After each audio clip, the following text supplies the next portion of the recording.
Hi, ഞാൻ doctor Swathi. ഇന്ന് നമ്മൾ സംസാരിക്കാൻ പോകുന്നത് H1N1 കുറിച്ചാണ്. H1N1 സ്വൈൻ ഫ്ലൂ എന്ന് വിളിക്കപ്പെടുന്ന ഇത് ഒരുതരം ഇൻഫ്ലുവൻസ എ വൈറസ് ആണ്. 2009-10 കാലഘട്ടത്തിലാണ് H1N1 മനുഷ്യരിൽ അസുഖമുണ്ടാക്കാൻ തുടങ്ങിയത്. പന്നികൾ, പക്ഷികൾ, മനുഷ്യർ എന്നിവരെ ബാധിക്കുന്ന ഇൻഫ്ലുവൻസ വൈറസിന്റെ ഒരു പുതിയ കോമ്പിനേഷനാണ് ഈ ഇൻഫ്ലുവൻസ എ വൈറസ്. ലോകാരോഗ്യ സംഘടന WHO 2009 H1N1 പനിയെ ഒരു മഹാമാരിയായി പ്രഖ്യാപിച്ചു. ആ വർഷം ലോകത്ത് 2,84,400 മരണങ്ങൾ ഉണ്ടായി. എന്നാൽ പാൻഡമിക്കിൽ നിന്നുള്ള H1N1 ഫ്ലൂ സ്ട്രെയിൻ സീസണൽ ഫ്ലൂവിന് കാരണമാകുന്ന ഒന്നായി മാറി. രോഗലക്ഷണങ്ങൾ എന്തെല്ലാം? മറ്റു ഫ്ലൂ വൈറസുകളുടേതുപോലെ സമാനമായ രോഗലക്ഷണങ്ങളാണ് ഇതിന്. ലക്ഷണങ്ങൾ സാധാരണയായി വേഗത്തിൽ ആരംഭിക്കുന്നു. പനി, തണുപ്പ്, വിയർപ്പ്, ചുമ, വേദനിപ്പിക്കുന്ന പേശികൾ, തൊണ്ടവേദന, മൂക്കൊലിപ്പ് അല്ലെങ്കിൽ അടഞ്ഞ മൂക്ക്, ചുവന്ന കണ്ണുകൾ, കണ്ണുവേദന, ശരീരവേദന, തലവേദന, ക്ഷീണം, ബലഹീനത, വയറുവേദന, ഛർദി, വയറിളക്കം. നിങ്ങൾ വൈറസുമായി സമ്പർക്കം പുലർത്തി ഏകദേശം 1 മുതൽ 4 ദിവസത്തിനുള്ളിൽ ഫ്ലൂ ലക്ഷണങ്ങൾ ഉണ്ടാകുന്നു. ചില ആളുകൾക്ക് ഫ്ലൂ കാരണം കോംപ്ലിക്കേഷൻസ്, സങ്കീർണതകൾ ഉണ്ടാകാനുള്ള സാധ്യതയുണ്ട്. ആസ്മ, എംഫെസിമ, ഹൃദ്രോഗം, പ്രമേഹം, പ്രഗ്നൻസി എന്നിങ്ങനെയുള്ളവർക്ക്.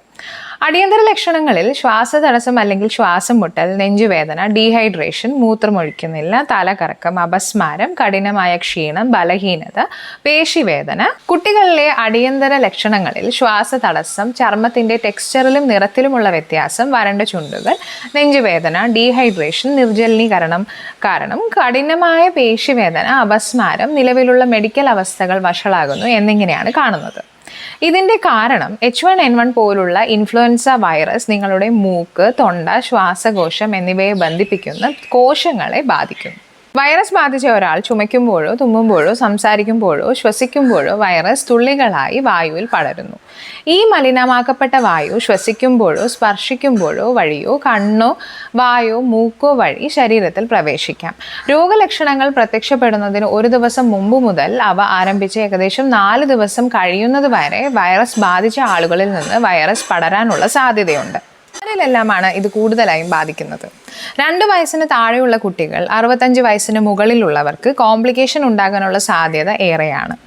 ജീവിത സാഹചര്യങ്ങൾ അല്ലെങ്കിൽ ജോലി സാഹചര്യം കാരണം കൂട്ടായി താമസിക്കുന്നവർക്ക്, അതായത് നഴ്സിംഗ് ഹോമിലുള്ളവർക്കും, ദുർബലമായ പ്രതിരോധശേഷി ഉള്ളവർക്ക്, ക്യാൻസർ ചികിത്സയിലുള്ളവർ, ആന്റി റിജക്ഷൻ മരുന്നുകൾ കഴിക്കുന്നവർ, സ്റ്റിറോയിഡുകളുടെ ദീർഘകാലത്തെ ഉപയോഗമുള്ളവർ, അവയവം മാറ്റിവെച്ചിട്ടുള്ളവർ, HIV/AIDS ഉള്ളവർ, രക്താർബുദം, ആസ്മ, പ്രമേഹം, ഹൃദ്രോഗം, ന്യൂറോളജിക്കൽ പ്രശ്നങ്ങളുള്ളവർ, ശ്വാസനാളത്തിലെയും വൃക്കയിലെയും കരളിലെയും ബാധിക്കുന്ന രോഗമുള്ളവർ, അമിതവണ്ണമുള്ളവർ എന്നിവരിലാണ് കൂടുതലായും കോംപ്ലിക്കേഷൻസ് കാണുന്നത്. സങ്കീർണതകൾ എന്ന് പറയുമ്പോൾ ഹൃദ്രോഗം, ആസ്മ തുടങ്ങിയ വിട്ടുമാറാത്ത അവസ്ഥകൾ വഷളാകുന്നു. ന്യൂമോണിയ ഉണ്ടാകാനുള്ള സാഹചര്യം ഉണ്ടാകുന്നു. ന്യൂറോളജിക്കൽ ലക്ഷണങ്ങൾ കൺഫ്യൂഷൻ, അപസ്മാരം, ശ്വസന പരാജയം, ബ്രോങ്കൈറ്റിസ്, ഇൻഫെക്ഷൻ എന്നിങ്ങനെ. എങ്ങനെ പ്രതിരോധിക്കാം? Center for disease control and prevention 6 മാസമോ അതിൽ കൂടുതലോ പ്രായമുള്ള എല്ലാവർക്കും വാർഷിക ഫ്ലൂ വാക്സിനേഷൻ ശുപാർശ ചെയ്യുന്നുണ്ട്. ഫ്ലൂ വാക്സിനേഷൻ നിങ്ങൾക്ക് രോഗം വരാനുള്ള സാധ്യത കുറയ്ക്കുന്നു. ഇൻഫ്ലുവൻസയിൽ നിന്നും ഗുരുതരമായ അസുഖങ്ങൾ ഉണ്ടാകാനും കോംപ്ലിക്കേഷൻസ് ഉണ്ടാകാനും ആശുപത്രിയിൽ തുടരേണ്ട അവസ്ഥ കുറയ്ക്കാനുമുള്ള സാധ്യത ഉണ്ടാക്കുന്നു. ഒപ്പം അതിൻ്റെ വ്യാപനം പരിമിതപ്പെടുത്താനും സഹായിക്കുന്നു. പ്രതിരോധിക്കാൻ നിങ്ങളുടെ കൈകൾ ഇടയ്ക്കിടയ്ക്ക് കഴുകുക. സോപ്പും വെള്ളവും ഉപയോഗിച്ച് കഴുകുക. കുറഞ്ഞത് 20 സെക്കൻഡെങ്കിലും കഴുകണം. അല്ലെങ്കിൽ സാനിറ്റൈസർ അല്ലെങ്കിൽ 60% ആൽക്കഹോൾ തുടങ്ങിയവ ഉപയോഗിക്കാം. മുഖം പൊത്തി തുമ്മുക, എന്നിട്ട് നന്നായി കൈ കഴുകുക. ഇടയ്ക്കിടയ്ക്ക് മുഖത്ത് തൊടുന്നത് ഒഴിവാക്കുക. മാസ്ക് ധരിക്കുക. പ്രതലങ്ങൾ വൃത്തിയായി അണുവിമുക്തമാക്കുമെന്ന് ഉറപ്പുവരുത്തുക. വൈറസുമായി സമ്പർക്കം ഒഴിവാക്കുക. രോഗികളോ പനി ലക്ഷണങ്ങളോ ഉള്ള ആളുകളുമായി സമ്പർക്കം ഒഴിവാക്കുക. വെള്ളം കുടിക്കുക. ഫ്രൂട്ട് ജ്യൂസ് കുടിക്കുക. ചൂട് സൂപ്പ്, ചൂടുള്ള വെള്ളം, കരിക്ക് എന്നിവ ഉപയോഗിച്ച് ഡീഹൈഡ്രേഷൻ ഒഴിവാക്കുക. നന്നായി വിശ്രമിക്കുക. അസുഖമുണ്ട് എന്ന് നിങ്ങൾ കരുതുന്നുണ്ട് എങ്കിൽ മറ്റുള്ളവരുടെ അടുത്ത് പോകാതിരിക്കുക. Thanks for watching. If you are liking my videos, please do like, share and subscribe. Thank you.